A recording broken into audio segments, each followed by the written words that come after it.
يرفع الله الذين آمنوا منكم والذين أوتوا العلم درجات. وقال النبي صلى الله عليه وسلم إن الله يرفع بهذا الكتاب أقواما ويضع به الآخرين. رواه مسلم. সম্মানীয় আজকের এই মহতি সভার বন্ধুবর, আপনাদের ইমাম শেখ আসমাউল হক ভাই, উপস্থিত স্নেহের আরো দুইজন ছোট ভাই, হাফেজ জাফিস আনসারী, জুবাইর, আরো উপস্থিত বয়োজ্যেষ্ঠ এবং স্নেহের কচি কাচারা, হঠাৎ করেই আপনাদের কাছে চলে এসেছি। আমি এসেছিলাম অন্য কাজে, জাতীয় ভাই ধরে চাপিয়ে দিল না, তাই তার কথাকে খেলতে না পেরে কিছু কথা আপনাদের সামনে আজকে শেয়ার করতে যাচ্ছি। আল্লাহ তাআলার কাছে শুরুতে দোয়া রাখছি, আল্লাহ যেন আমাকে সঠিক সত্য কথাগুলো বলার এবং আমাদের সকলকে প্রতি আমল করার তৌফিক দান করেন। আমিন। কুরআনুল কারীমের সূরা মুজাদালা ৫৮ নম্বর সূরার ১১ নম্বর আয়াতে শেষ অংশ আমি তেলাওয়াত করেছি। আর রাসূল সাল্লাল্লাহু আলাইহি ওয়াসাল্লামের মুখনিসৃত বাণী থেকে একটি হাদিসের বাক্য উল্লেখ করেছি। এই দুটিকে সামনে রেখে খুবই সংক্ষিপ্ত সময় আমরা গুরুত্বপূর্ণ কিছু আলোচনা পেশ করব ইনশাআল্লাহ। আল্লাহ তাআলা বলছেন, ইয়ারফাইল্লাহু আল্লাযীনা আমানু মিনকুম ওয়াল্লাযীনা উতুল ইলমা দারাজাত। নিশ্চয় আল্লাহ তাআলা তাদের মান ও মর্যাদাকে বৃদ্ধি করে দেন, যারা ঈমান আনয়ন করেছে এবং যাদেরকে ইলম দান করা হয়েছে। তোমাদের মধ্যে তাদেরই মর্যাদাকে বৃদ্ধি করা হয়, তাদের সম্মানকে আল্লাহ তাআলা বৃদ্ধি করে দেন যারা ঈমান আনয়ন করেছে এবং ইলম দেওয়া হয়েছে তোমাদের ক্ষেত্রে। আল্লাহ রাসূল সাল্লাল্লাহু আলাইহি ওয়াসাল্লাম বলছেন, ইন্নাল্লাহা ইয়ারফা'ু বিহাযাল কিতাবি আকওয়ামান ওয়া ইয়াদা'ু বিহি আখারিন। সহিহ মুসলিম 817 নম্বর হাদিস। উমর ইবনে খাত্তাব রাদিয়াল্লাহু তাআলা আনহু বলছেন যে নবী করিম সাল্লাল্লাহু আলাইহি ওয়াসাল্লাম বলেছেন, নিশ্চয় আল্লাহ তাআলা এই কিতাবের মাধ্যমে, কোন কিতাব? কিতাব বলতে কোন কিতাব? আল কোরআন। এই কোরআনের মাধ্যমে কোন কওম, কোন জাতির উত্থান ঘটান, আর এই কিতাব দ্বারাই কোন জাতির পতন ঘটান। এই কিতাব দ্বারাই কোন জাতির উত্থান ঘটে, এই কিতাবের মাধ্যমে কোন জাতির ধ্বংস হয়ে যায়। এই দুটি আয়াত এবং হাদিসকে সামনে রেখে কিছু কথা আপনাদেরকে বলছি। যে জাতি যত বেশি শিক্ষিত, যে জাতি যত বেশি শিক্ষিত, সে জাতি তত বেশি উন্নত। এটা বিশ্বাস হয় আপনাদের? না হয় না? যে জাতি যত বেশি শিক্ষিত, সে জাতি তত বেশি উন্নত। তার বিপরীতটা কি হবে? যে জাতি যত বেশি মূর্খ, সে তত বেশি নিমজ্জিত, ধ্বংস। ইতিহাস সবার জানা, ইউরোপ মহাদেশ থেকে ইসলামের ডঙ্কা পৃথিবীতে বেজেছে, মুসলমানদের রাজত্ব পৃথিবী জুড়ে চলেছে। 100-200 বছর নয়, শত শত বছর। স্পেনের মাটিতে প্রায় 850 বছর পর্যন্ত মুসলমানেরা রাজত্ব করে। আমাদের এই অখণ্ড ভারতে মুসলমান হিসাবে রাজত্ব করে প্রায় 750 বছর পর্যন্ত। আজকে মধ্যপ্রাচ্যগুলো দেখেন, প্রায় মুসলিম দেশ রয়েছে 57টি, মুসলিম দেশ 57টি রয়েছে। তার মধ্যে 23টি দেশ যাদের মাতৃভাষা আরবি, আরবিতে কথা বলে তারা। কিন্তু এত পৃথিবীতে জনসংখ্যার দিক থেকে 2 নম্বরে মুসলিম, 1 নম্বরে খ্রিস্টান আর 2 নম্বরে মুসলমান। আপনি চিন্তা করেন তো, সারা পৃথিবীতে যদি বলা হয় আপনাকে আমাকে সবচেয়ে নিপীড়িত, নির্যাতিত, নিগৃহীত, অত্যাচারিত জাতির নাম কি? চোখ বন্ধ করে বলবেন মুসলমান। মুসলমান যত বেশি মার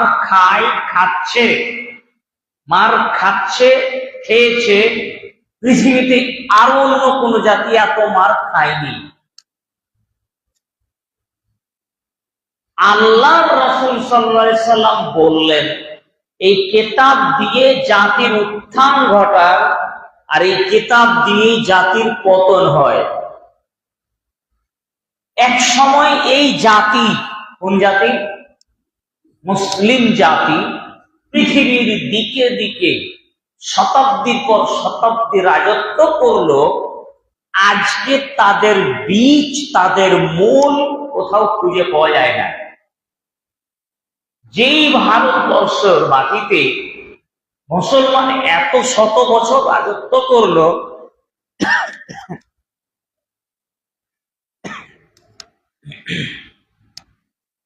আজকে সেই ভারতের মুসলমানকে শুনতে হচ্ছে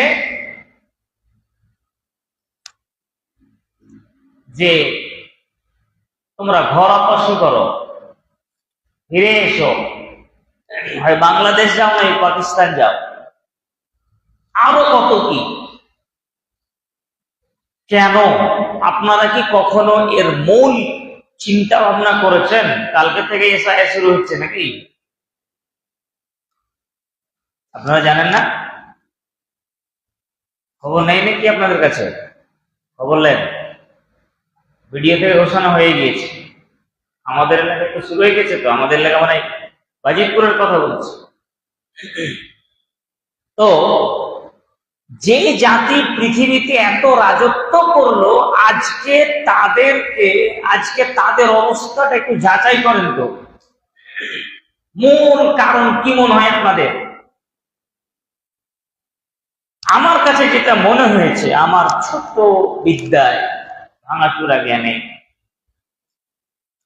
আল্লাহ রাসূল যে বললেন এই কিতাব দ্বারাই জাতির উত্থান ঘটায়, আইয়ামে জাহিলিয়াতের যুগের অন্ধকার পার করে সোনালী যুগে এসে আল্লাহ রাসূলকে পাওয়ার পর তিনি চলে গেলেন খোলাফায়ে রাশিদিন, তারপরে উমাইয়া শাসন, আব্বাসীয় শাসন, এরপরে উসমানীয় খেলাফত, কত শত বছর, এই যে 1000 বছরের ইতিহাস, এই ইতিহাসের মূল যে বিকাশ, এই জাতির যে উদ্দীন হওয়া, এই জাতির যে পৃথিবীতে রাজত্ব করার পিছনে কোন বিশাল ভূমিকা কি ছিল মনে হয়? বড় বড় বোমা দিয়ে তারা পৃথিবীতে ইসলাম প্রচার করেছে? তাদের হাতের কি পারমাণবিক বোমা ছিল সেই সময়? কোন শক্তি দ্বারা কোন অস্ত্র দ্বারা, কোন কৌশল অবলম্বন করে জাহিলিয়াতের অন্ধকারের বুক চিরে এমন এক আলো পৃথিবীকে দেখালো। বলা হয়ে থাকে যে ইউরোপে প্রথম রেনেসাঁস ঘটে, ইউরোপে প্রথম জ্ঞানের আলোর বিকশিত হয়, কিন্তু ইউরোপীয়রা আসলে পেয়েছিল ওই আরবীয়দের নিকট থেকে। তাহলে যেই জাতির ইতিহাস এত সোনালী স্বর্ণালী, যেই জাতির ইতিহাস এত উজ্জ্বল, আজকে মাঝখানে ছোট্ট একটা অবৈধ রাষ্ট্র ইসরায়েল, এই ছোট্ট এতটুকু, ওই একটা রাষ্ট্র কয়েকদিন আগে কাতারে হামলা করেছে, গাজাকে তো শেষ করে দিয়েছে। মিশর তো ভয়ে কথা বলছে না, লেবাননকেও চোখ রাঙাচ্ছে। চিন্তা করতে পারেন আপনি, একটা রাষ্ট্র অতগুলো মুসলিম রাষ্ট্রকে একাই নাচাচ্ছে, কিসের শক্তি বলে? আর আমরা এতকাল রাজত্ব করেছিলাম কোন শক্তির বলিয়ানে? আমি একটু আগে বললাম, তাদের কাছে ছিল না কোনো পারমাণবিক শক্তি, ছিল না কোনো অস্ত্র শস্ত্র। কিসের বাহুবলে, কিসের বলে তারা এমন রাজত্ব কায়েম করতে সক্ষম হয়েছিল? যেটা বাস্তবতা স্বীকার করেন আর না করেন, এটাই চূড়ান্ত সত্যতা হচ্ছে, তারা পৃথিবীতে যতদিন কোরআনকে ধরে রেখেছে, কোরআনকে যতদিন তারা ধরে রেখেছিল, যাদের মূল সংবিধান ছিল আর কোরআন, যাদের ইসলামটাই মূল কেন্দ্র ছিল, যতদিন তারা ইসলামকে নিজের জীবনে, নিজের আমলে, নিজের বাস্তবায়নে রেখেছিল, ততদিন আল্লাহ তাআলা তাদের পৃথিবীতে রাজত্ব ক্ষমতা দিয়ে রেখেছিলেন। যখন এই কোরআন থেকে মানুষ বিমুখতা অবলম্বন করেছে, যখন এই কোরআনের পথ থেকে বিচ্যুত হয়েছে, কোরআনকে ছেড়ে দিয়েছে, তখন আল্লাহ তাআলা তাদের কাছ থেকে রাজত্ব কেড়ে নিয়েছেন। সারা পৃথিবীতে বললাম 57টি দেশ মুসলিম রাষ্ট্র। আপনি বলেন সৌদি আরব ছাড়া আর অন্য কোন দেশের সংবিধান কি আল কোরআন আছে?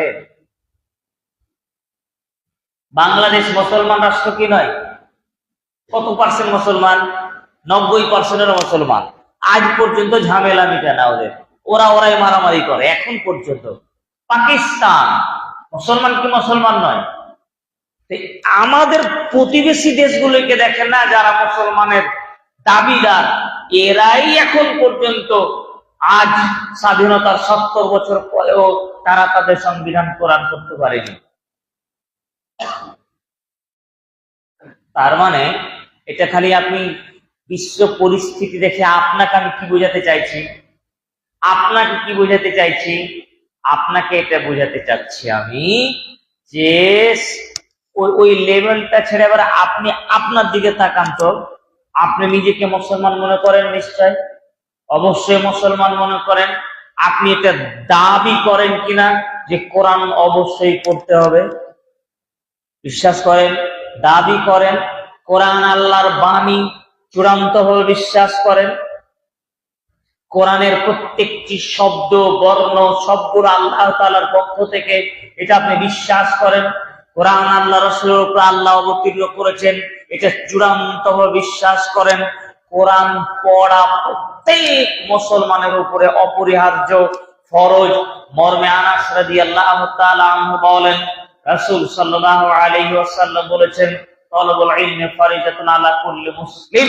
সুনান ইবনে মাজাহ 224 নম্বর হাদিস। আল্লাহ রাসূল সাল্লাল্লাহু আলাইহি ওয়াসাল্লাম বলছেন, প্রত্যেক মুসলমানের উপরে কোরআন পড়া, ইলম অর্জন করা ফরজ।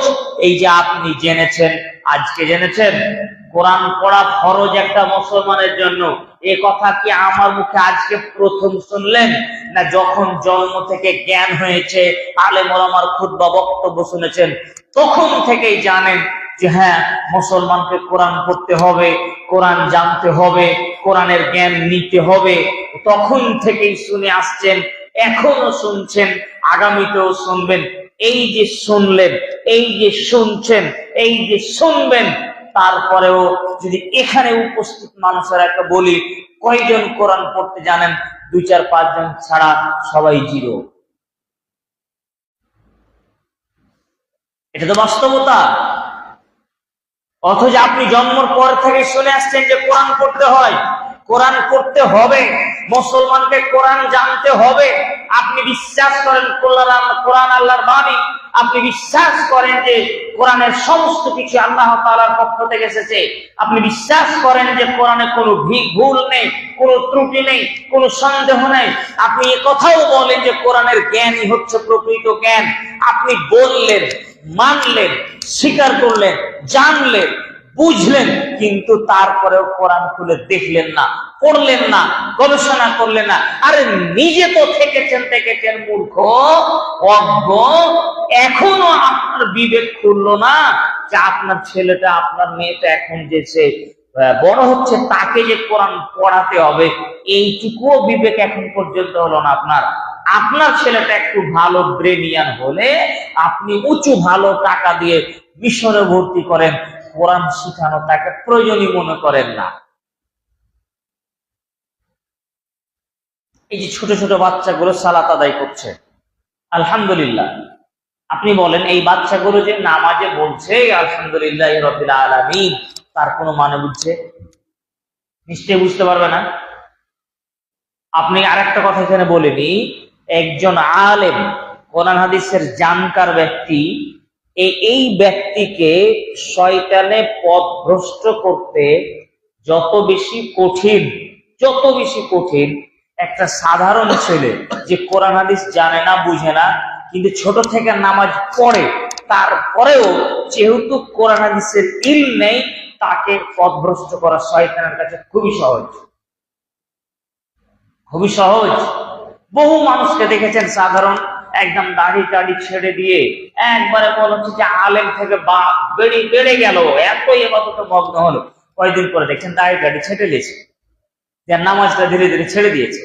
এরকম আছে আপনাদের কাছে? আমরা তো আমাদের অনেক জায়গায় এরকম দেখি বহু মানুষ। কেন? শয়তান তাকে দ্রুত পথভ্রষ্ট করতে পারে তার ইলমের কারণে, তার জ্ঞানের কারণে। কিন্তু যদি কোরআন হাদিসের বিদ্যা তার পেটে থেকে থাকে, তাহলে তাকে সহজে পথভ্রষ্ট করা শয়তানের পক্ষে সহজ নয়। বহু মানুষ নামাজ পড়ে, বিড়ি খায়, নেশা পান করে কি করে না? অবশ্যই করে। হয়তো এখানে অনেকে আছে করে, কিন্তু কয়টা মৌলভী সাহেবকে বিড়ি খেতে দেখেছেন? কয়জনকে? ব্যতিক্রম হতে পারে, আল্লাহ আলাম। কয়জন মৌলভী সাহেবকে দেখেছেন যে রাস্তার ধারে দৌড়ে সিগারেট টানছে? খুবই কম, তাই না? এক একজনকে পেতে পারেন। তাহলে এটা তার ইলমের একটা ব্যাপার আছে, শুধু এমনিতে নয়। সম্মানীয় উপস্থিতি, আপনাকে আমি বলতে চাচ্ছিলাম, ইলম, জ্ঞান, এটা মুসলমানদের মূল সম্পদ।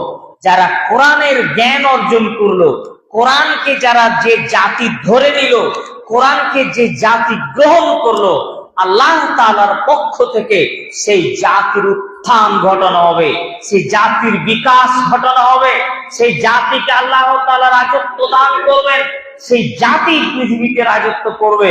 কিন্তু দুর্ভাগ্যের বিষয় হচ্ছে, সারা পৃথিবীর কোটি কোটি মুসলমান যারা কোরআনের দাবিদার, যারা কোরআনকে বিশ্বাসের দাবিদার, কোরআনকে মাননেওয়ালার দাবিদার, তারা কোরআনকে মৌখিকভাবে মানলেও বাস্তবতার সাথে কোরআনের কোনো সম্পর্ক নেই। তারা অধিকাংশ মুসলমান কোরআন তেলাওয়াত করতে জানে না, কোরআন বুঝতে পারে না, অথচ তারা নিজেকে কোরআন মাননেওয়ালার দাবিদার হিসাবে জানে। তাহলে এই জাতির পতন কেন হবে? নবী করিম সাল্লাল্লাহু আলাইহি সাল্লাম বললেন, ইন্নাল্লাহা ইয়ারফাউ বিহাযাল কিতাব ওয়া ইয়াদাউ বিহি আখারিন। এই কোরআনের মাধ্যমেই তো পতন হবে। কি করে পতন হবে? না তো যেই দিন কোরআন ছেড়ে দিবে সেই দিন তোমাদের পতন হবে। তুমি নিজেকে বলবা মুসলমান, তুমি নিজেকে বলবা আমি ঈমান আনয়ন করেছি, তুমি নিজেকে বলছো আমি কোরআন মাননেওয়ালা, তুমি বলছো যে আমি কোরআনকে বিশ্বাস করি, তুমি বলছো যে কোরআন আল্লাহর বাণী, তুমি বলছো যে কোরআনের কোনো ত্রুটি নেই, তুমি বলছো যে কোরআনের জ্ঞান একমাত্র মানে সমস্ত জ্ঞানের উৎস, সবই বললা, সবই মানলা, কিন্তু বাস্তবে তুমি কোরআন বুঝো না, বাস্তবে কোরআন চর্চা করো না, কোনদিন কোরআন খুলে দেখো না, কোরআন পড়ে না, কোরআন নিজে পড়ো না, ছেলে মেয়েকে পড়তে দাও না, নিজেও পড়োনি, ছেলে মেয়েকে পড়তে দাওনি, তাদেরকেও কোরআন থেকে দূরে রেখেছো। তাহলে তোমার মতো এমন কোরআনহীন, ইলমহীন, বিদ্যাহীন, তোমার মতো জ্ঞানহীন, তোমার মতো কোরআনহীন, তোমার মতো ইলমহীন, তোমার মতো বিদ্যাহীন মুসলমানকে আল্লাহ কেন পৃথিবীতে এত সুখভোগ করতে দিবে, এত সুখ স্বাচ্ছন্দ্যে থাকতে দিবে? তোমার তো জ্ঞান নেই। যার জ্ঞান নেই আল্লাহ ওই জাতিকে পৃথিবী থেকে মুছে দিবেন, বরবাদ করে দিবেন, তাকে পৃথিবী থেকে উল্টে দিবেন। যারা পৃথিবীতে আদিকালে রাজত্ব করে এসেছে মুসলমান হিসাবে, তাদের হাতে ছিল কোরআন, তারা কোরআন দিয়ে পৃথিবীতে শাসন করেছিল। যখন ওই পূর্বপুরুষেরা আমার, যখন তারা ধীরে ধীরে কোরআন ছাড়তে আরম্ভ করেছিল, বিশেষ করে আব্বাসীয় খেলাফতের পরবর্তী সময়গুলোতে ধীরে ধীরে আমির ওমরাগণ তারা শরীয়তের বিরোধী কাজ করতে শুরু করলো। এক পর্যায়ে তারা এমন দুনিয়াবি রং তামাশায় মত্ত হয়ে গেল, মদ আর নারী নিয়ে ব্যস্ত হয়ে গেল। সর্বশেষ উসমানীয় খেলাফতের শেষ পর্যায়ে এসে কামাল পাশার মাধ্যমে ইংরেজেরা তাদের পরাস্ত করে নিয়ে পুরো ইউরোপকে তারা দখলে নিয়ে নেয়। এক পর্যায়ে মুসলমানদের রাজত্ব সেখান থেকে বিদায় হয়ে যায়। আর আমরা তো সেই দিন হারালাম এই 1857 খ্রিস্টাব্দে পলাশির যুদ্ধে নবাব সিরাজউদ্দৌলার পতনের মাধ্যমে। এবার আপনাকে আরেকটা কথা বলি, এই দেশে বেশি দূরে যাওয়ার দরকার নেই। এই অখণ্ড ভারতে যারা 700, 750, 800 বছর পর্যন্ত রাজত্ব করেছিল, তারা যেই কোয়ালিটিরই মুসলমান হোক না কেন, মুসলমান দাবিদার তো তারা ছিল। কেমন মুসলমান ছিল সেটা আর একটা আলোচনা, ওটা আজকে আমরা নয়, ওটা বাদ দিয়ে দিলাম।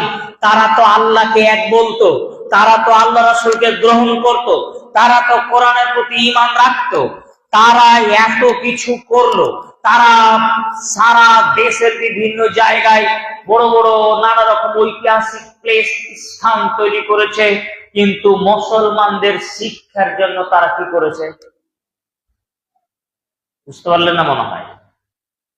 এই যে আপনারা আমরা যাদের ইতিহাস পড়েছি, মোগল সাম্রাজ্যের কথা, সুলতানিদের কথা, খলজি বংশের কথা, আরো যাদের আপনারা কথা শুনেছেন, পড়েছেন, জেনেছেন, শত শত বছরের ইতিহাসে তারা তো নিজেকে মুসলমানই বলতো না।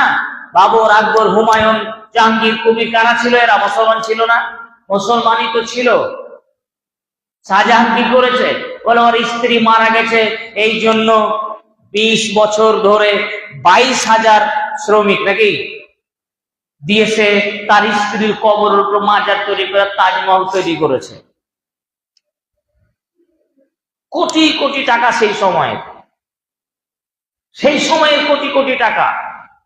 ওই টাকা দিয়ে ও যদি মনে করত যে ওই সময়ের অখণ্ড ভারত, বাংলাদেশ, পাকিস্তান, পুরো দেশের প্রত্যেকটা জেলায় জেলায় যদি একটা মুসলমানদের জন্য বিশ্ববিদ্যালয় খুলতে চেষ্টা করতো, তো সে পারতো। কিন্তু কড়া বিশ্ববিদ্যালয় আছে আপনাদের, এটা মুর্শিদাবাদ না? পশ্চিম বাংলার সবচেয়ে মুসলিম অধ্যুষিত এলাকা মুর্শিদাবাদ, আর মুর্শিদাবাদের ভিতরে সবচেয়ে মুসলমান বসবাস করে সুতি আর শামসেরগঞ্জে। আপনারা বলেন তো, আপনাদের এই এলাকায় যতগুলো কলেজ আছে সুতি শামসেরগঞ্জের আন্ডারে বা এই মুসলিম অধ্যুষিত এলাকাগুলোতে, আপনি কি জানেন আরবি সাবজেক্ট কি ছিল না আপনাদের কলেজে? আমি তো পাইনি, আমি তো এই হাই মাদ্রাসায় পড়েছি 11-12-এ। আমি তো ডেপুটেশন দিতে গেছিলাম। এখন সম্ভবত পাস কোর্সে ডিএনসিতে চালু হয়েছে, এখনো অনার্স নেই। আপনারা কোনদিন আন্দোলন করেছেন, ভেবেছেন? প্রয়োজনই তো মনে করেননি। প্রয়োজন মনে করেছেন আমার ছেলেটাকে এরকম কিছু করা লাগবে? কি ভেবেছেন দুনিয়াতে? কিছু ভেবেছেন ছেলে মেয়ের জন্য?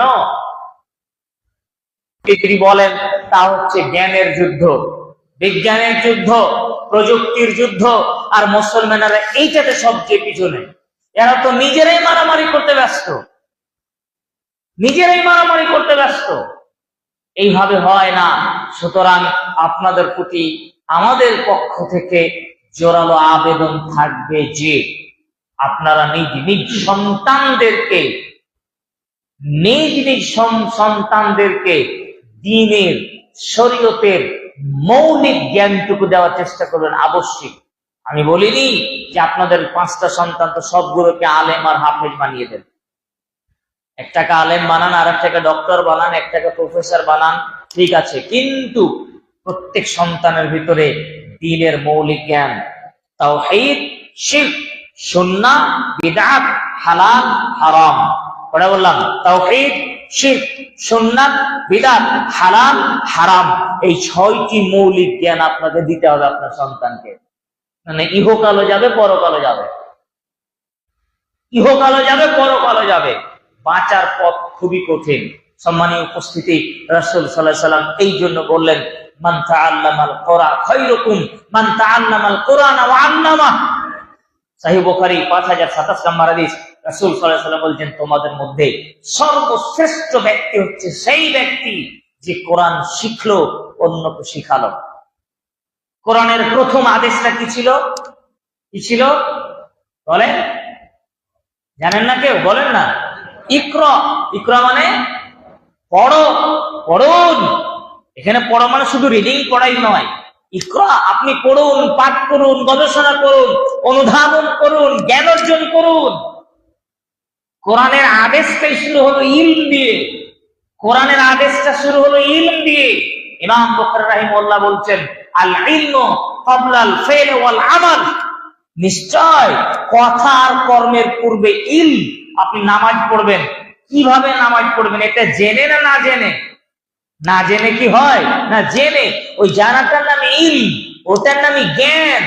এই জন্য সব কাজের আগে জ্ঞান দরকার, বিদ্যা দরকার, জ্ঞান চর্চা দরকার। অতএব আপনারা অবশ্যই জ্ঞানের প্রতি আগ্রহী হন। জ্ঞান অর্জনে নিজের ছেলে মেয়েকে অগ্রপথিক তৈরি করে দেন। শোনেন, একটা কথা 1 মিনিট বলিনি। মানুষ অনেকে বলছে যে ছেলে মেয়েকে পড়াতে পারি না, টাকা পয়সার অভাব, আর বাড়ি আবার ছাদের করে রেখেছে। বাড়ি ছাদ দিয়ে, ছাদ ঢালাই দিয়ে ছাদ করেছে, আর ছেলে মেয়েকে পড়াতে বলছে। বাড়িটা ছাদের কি করে হলো?